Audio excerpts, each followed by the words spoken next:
On this episode of Doing the Most, we are going to be tasting our honey hydromel.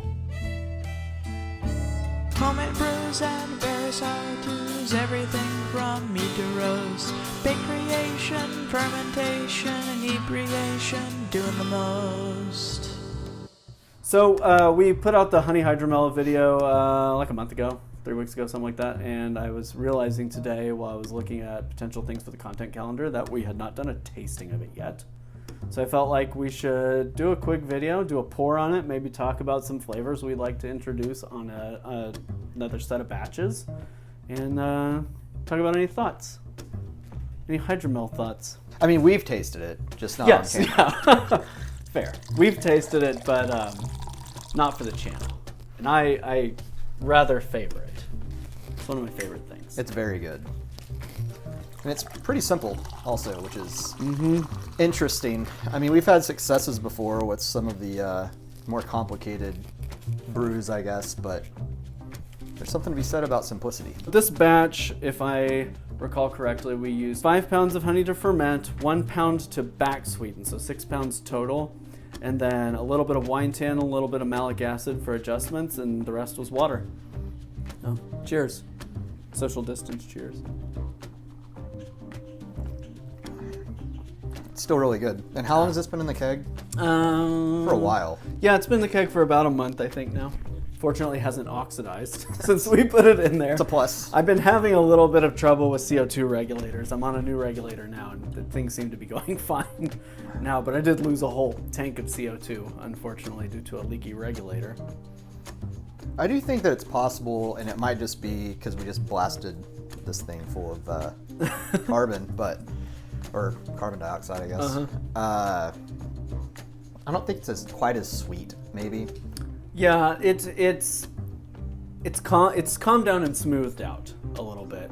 And yeah, this is, I probably could have carbonated it a little longer than I did. I did a 24-hour burst carb on it. We probably could have gone 36, maybe even 48 hours to get a little bit more of that carbonic acid kind of mouthfeel in it. But I like it because it's light and refreshing. Yeah, it's real easy to drink. I don't hate this at all. And this is the type of you mow your lawn, sit on the front stoop, and chill with 3 or 4 pints of this. Or you hang out in a garage whenever it's almost freezing. We might get snow tonight. Potentially snow tonight, and we are outside, so we hopefully don't breathe each other's particulate during this. And I turned us sideways because I felt like if we're going to keep doing social distancing tastings, people might as well get a full 360-degree view of the garage while we're at it. So these are my batteries and my pellet gun. And we got this, garage door.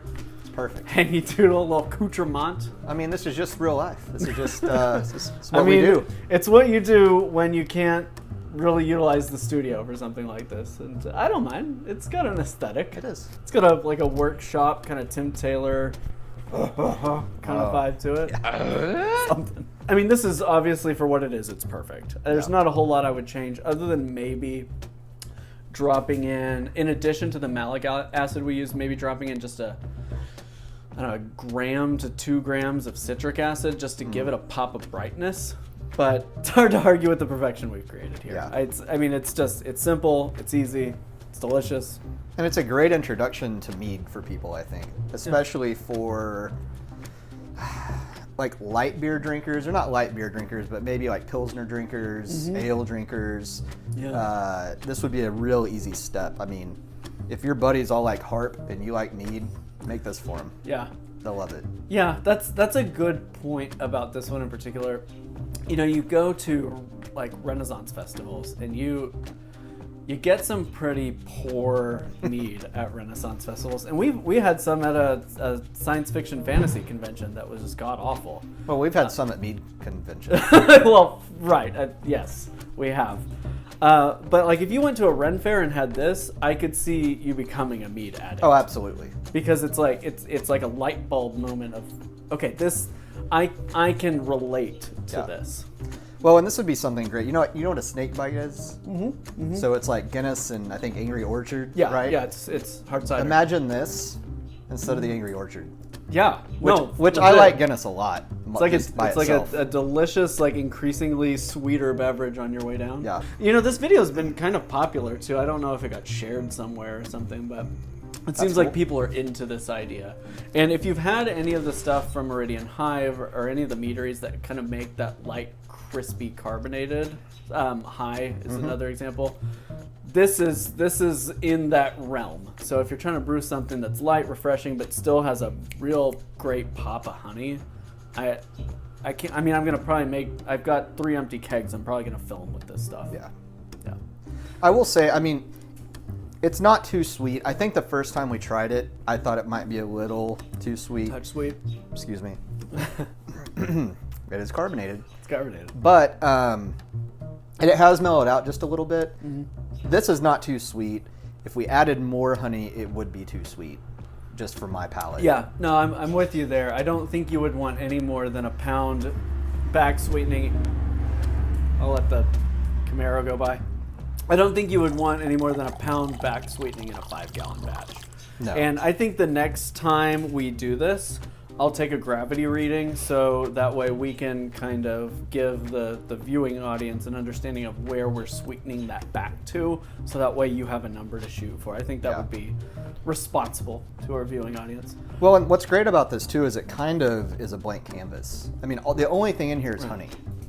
Yeah. So if you were looking to make something that was carbonated and a flavor, like a fruit flavor, this would be the perfect kind of like starting point if you drew back the amount of honey that you put, because you're going to get sweetness from other angles, other fruits. Oh, and that's kind of the test case of do you back sweeten it with honey, or do you stabilize and back sweeten with like a puree, like a boysenberry or some kind of puree that's got fermentable sugar in it.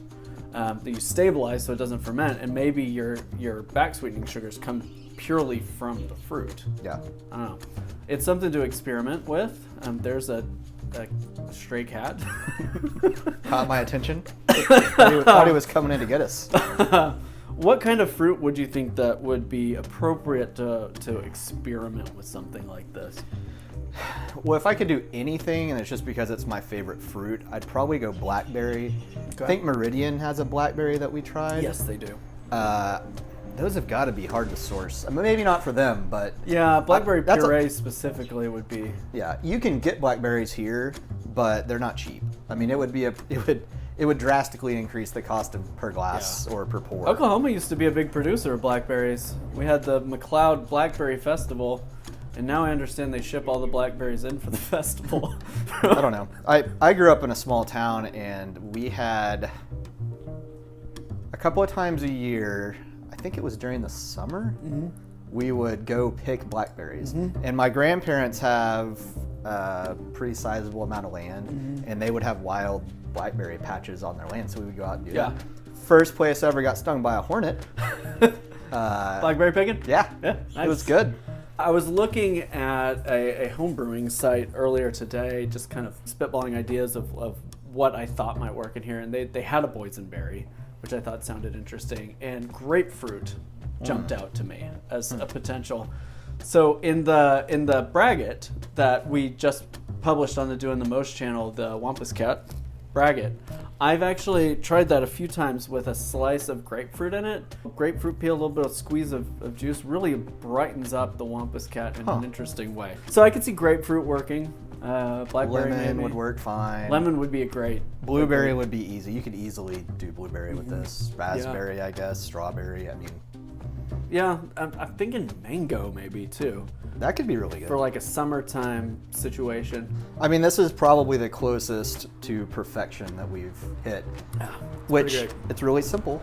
Yeah, I mean, stupid that's simple. that's probably why. Yeah. But yeah, I mean, check out that other video if you're interested in just getting like either a base for some, like perfecting a base for something you want to experiment with later, or you just really like just straight up honey flavored mead. This is really, really good. Yeah, I'm into it. And this would be okay without carbonation, but I like it better carbonated. I think it adds just a little zing that kind of helps wash it across the palate in a way that I think it has the potential, particularly if you're not balancing the acid properly, it has the potential to be kind of flabby if it's not carbonated. I can see that. I can see that, yeah. All right, well, thank you for watching. We'll hopefully be back with more content next week. It's kind of difficult when you're on, it's like self-isolation like this to get ingredients and do brews, but we'll see what we can do. Might have a pasta video or something instead, but stay tuned. If you haven't already, hit that subscribe button, and we'd like to know, because we're going to be making some videos on fruited batches of this soon, pop a comment down there what fruit you'd like to see us brew with this. Maybe we'll pick up some suggestions from the comments. Yeah. Until next time, keep doing the most. I didn't mention Instagram, but you can follow us.